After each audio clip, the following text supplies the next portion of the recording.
जो लोग भी भगवान में मानते हैं और जिनको लगता है कि भगवान गॉड या फिर अल्लाह बिल्कुल all good all kind basically बहुत अच्छे हैं, उन लोगों से मेरा क्वेश्चन है कि जो लोग जन्म से लंगड़े पैदा होते हैं, जो जन्म से अंधे होते हैं, तो आखिर वो इन डिसेबिलिटीज के साथ पैदा ही क्यों होते हैं? क्योंकि भगवान तो ऑल गुड ऑल काइंड है ना। अब कोई हिंदू रिलीजन का होगा तो उनके पास पास्ट कर्म का कॉन्सेप्ट है कि अगर किसी ने पास्ट लाइफ में कुछ गलत किया है इस वजह से उसको इस लाइफ में डिसेबिलिटीज है। हालांकि पर्सनली मैं कर्म के कॉन्सेप्ट में नहीं मानता, लेकिन मेरा क्वेश्चन अब्राहमिक रिलीजन से है, जैसे कि इस्लाम या फिर क्रिश्चियनिटी, जिन रिलीजन के अंदर ना तो पास्ट लाइफ का कोई कॉन्सेप्ट है ना रीबर्थ का कोई कॉन्सेप्ट है। उनके अकॉर्डिंग से सिर्फ एक लाइफ होती है। तो उन लोगों से मेरा क्वेश्चन है कि गॉड सच में अगर ऑल गुड ऑल काइंड है तो लोग बचपन से ही डिसेबिलिटीज के साथ तो पैदा होते हैं। किसी की आंख नहीं होती है, किसी के कान खराब होते हैं, कि कोई लंगड़ा होता है। आखिर ये सब क्यों? या तो God all kind all good नहीं है, और अगर है तो फिर डिसेबिलिटीज क्यों? इन भाई साहब के अंदर अगर जो थोड़ा भी दिमाग नाम का चीज होता ना, तो ये जरूर कुरान मजीद को पढ़ते और अपना इस अकल का दिमाग का इस्तेमाल करते और कुरान मजीद को पढ़ते और इस क्वेश्चन का आंसर का पता लगा लेते।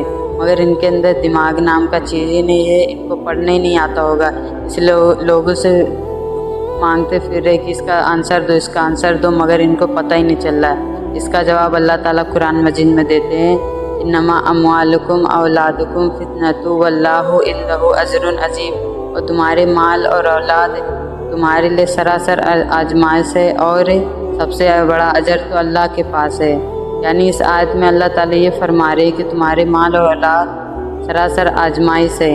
ऐसा भी होता है कि किसी के घर में लड़का लंगड़ा लूला पैदा होता है, अल्लाह ताला इसलिए पैदा करते ताकि ये देखते हैं कि ये बंदा मेरे लिए मेरी फर्मा बरदारी कर रहा है कि नहीं, कि मैंने इसको इतना लंगड़ा लूला बच्चा दिया, ये मेरी फर्मा बरदारी कर रहा है कि नहीं। ये भाई साहब को कुछ तो आता नहीं है, ये लोगों से पूछते फिर रहे, इसका जवाब दो, इसका जवाब दो, इसका जवाब दो।